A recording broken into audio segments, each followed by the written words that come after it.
ఓం నమో వెంకటేశాయ. హిందూ ధర్మానికి సంబంధించి దేశంలో అనుకూలత ఎలా పెరుగుతూ వస్తూ ఉన్నదో, అలాగే దింపుడు కళ్ళ ఆశతో ఉండేటువంటి సంస్థలు కావచ్చు, పార్టీలు కావచ్చు, పాపం వాళ్ళ బాధలు వర్ణనాతీతంగా ఉంది. ఈ దేశంలో కొన్ని వందల సంవత్సరాల నుంచి చాలామంది కలలు కన్నారు ఈ దేశంలో హిందుత్వాన్ని కూకటి వేళ్లతో పెకలించి వేస్తాము అని. ఈరోజు తమిళనాడులో ఇప్పటి ముఖ్యమంత్రి స్టాలిన్ కొడుకు చాలా గొప్ప వక్తవ్యాన్ని ఇచ్చాడు. సనాతన ధర్మాన్ని నిర్మూలిస్తాము, ఇది ఒక మలేరియా లాంటిది, డెంగ్యూ లాంటిది అని. మరి నీ సిద్ధాంతం దేంతో పోల్చాలి? నీ సిద్ధాంతాన్ని దేంతో పోల్చాలి? కాబట్టి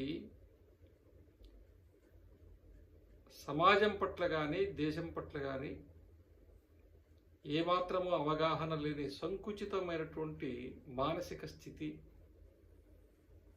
ఆ మానసిక స్థితి నుంచి ఉత్పన్నమైనటువంటి సంకుచితమైన సిద్ధాంతము, ఆ సిద్ధాంతానికి అనుగుణంగా వ్యక్తుల్ని తయారు చేసుకోవటం, అలా చేసినందువల్ల ఒక 50-60 ఏళ్ళు కష్టపడ్డందువల్ల వీళ్ళ సిద్ధాంతము, వీళ్ళ పార్టీ దానికి ఒక ఉనికి మనికి ఏర్పడ్డాయి.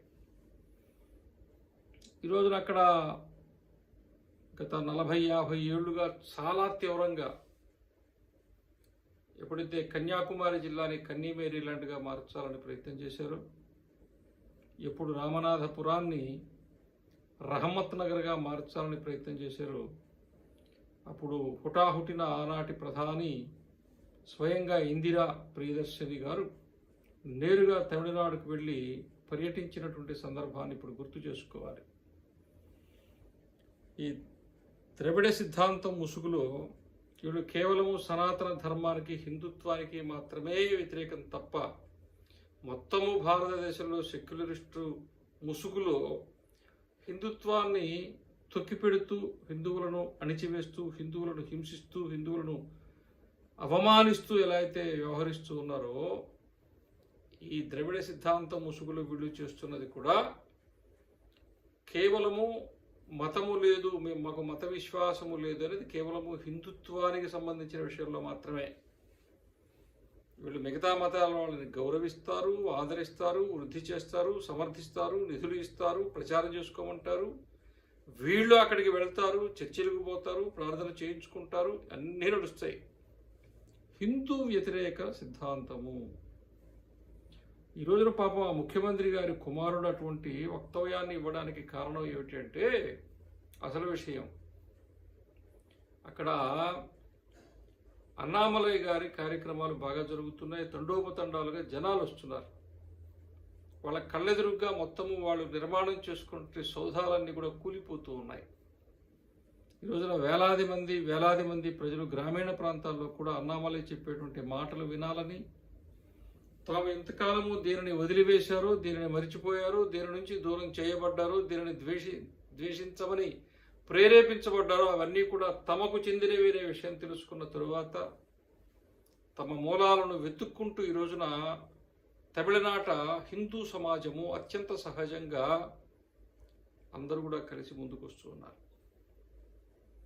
అకారణంగా ఏ రకమైనటువంటి భూమిక లేకుండా, ఏ రకమైనటువంటి ఒక తార్కికంగా నిలబడేటువంటి పరిస్థితి లేకుండా వేరే భాషలను వ్యతిరేకించటం, వేరే ఆచార సాంప్రదాయాలు వ్యతిరేకించటం, ఈ రకంగా ఒక సంకుచితమైన స్థితిలోకి తమిళ సమాజాన్ని తీసుకుపోయేటువంటి పరిస్థితి ఈ రోజున లేదు. సమాజం వాస్తవాలు, సత్యాలు తెలుసుకుంటున్నది. మరుసటి క్షణమే ప్రపంచంలో ఏం జరుగుతున్నదో తెలిసిపోయేటువంటి ఈ రోజుల్లో, ఎక్కడెక్కడ ఏమేమి జరుగుతున్నదో తెలుసుకునేటువంటి ఈ రోజుల్లో ఇంకా మభ్యపెట్టి, మసిపూసి, ఇంకా అబద్ధాలు చెప్పి, అసత్యాలు ప్రచారం చేసి సమాజాన్ని నమ్మించి, వంచి పబ్బం గడుపుకోవచ్చు అనేటువంటి స్థితిలో ఎవరైనా ఉంటే అంతకంటే దారుణమైన పరిస్థితి ఏమీ లేదు. ఈ రోజున తమిళనాట చాలా చాలా చాలా పెద్ద ఎత్తున హిందూ ప్రభంజనం వీస్తూ ఉన్నది. అందుకనే వాళ్ళు ఎరాడికేట్ చేయాలనేటువంటి పదాన్ని వాడారు. ఈ నిర్మూలనము అనేది ఎవరు ప్రారంభిస్తారో వాళ్ళే నిర్మూలనం అయిపోతారు. ఎవరు ఏ ఆయుధము చేత జీవిస్తారో వారు అదే ఆయుధము చేత అంతమైపోతారు అని చెప్పి పెద్దలు చెప్పారు. కాబట్టి ఈరోజు అక్కడ దాకా వాళ్ళు వచ్చారంటే అర్థం ఏంటంటే ఈ దేశంలో చాలామంది గతంలో హిందూ మతాన్ని మేము కోకటి వేళ్లతో పెకలించి వేస్తామనేటువంటి స్టేట్మెంట్ వక్తవ్యం ఇచ్చింది ఇది మొదటిసారి కాదు. ఎవరు ఆ మాట అన్నారో వాళ్ళు కూలిపోయారు తప్ప ఈ హిందూ ప్రభంజనం పెరుగుతూ ఉన్నది. కాబట్టి ఈరోజు తమిళనాడు కావచ్చు, అనేక దశాబ్దాలుగా కేరళలో కావచ్చు, అధికారంలోకి రాకపోవచ్చు, రాజకీయంగా విజయం సాధించకపోవచ్చు, కానీ హిందూ సమాజము పోరాట పటిమ కలిగి ఉంది.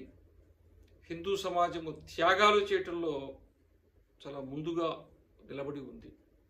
కాబట్టి ఈ రోజున భారతదేశంలో హిందుత్వానికి సంబంధించిన విషయాల్లో ఇంకా ఏదో చేసేద్దాం అనేటువంటి ఆలోచన ఉంటే దాన్ని మానుకోవటం మంచిది.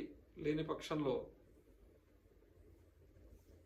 రంగనాయకులపేట రథం కింద గుమ్మడికాయలు పగిలినట్టు ఈ మాటలు కావచ్చు, ఆ మాటల వెనుక ఉండేటువంటి సిద్ధాంతాలు కావచ్చు, వాళ్ళందరూ గుమ్మడికాయలు నలిగిపోయినట్టు నలిగిపోవడం తప్ప అంతకంటే కాదు అని చెప్పి ఇటువంటి విషయాలు ఇంకా చాలా చాలా వస్తాయి. వాటి కోసమే మనం ఎదురు చూస్తున్నాం.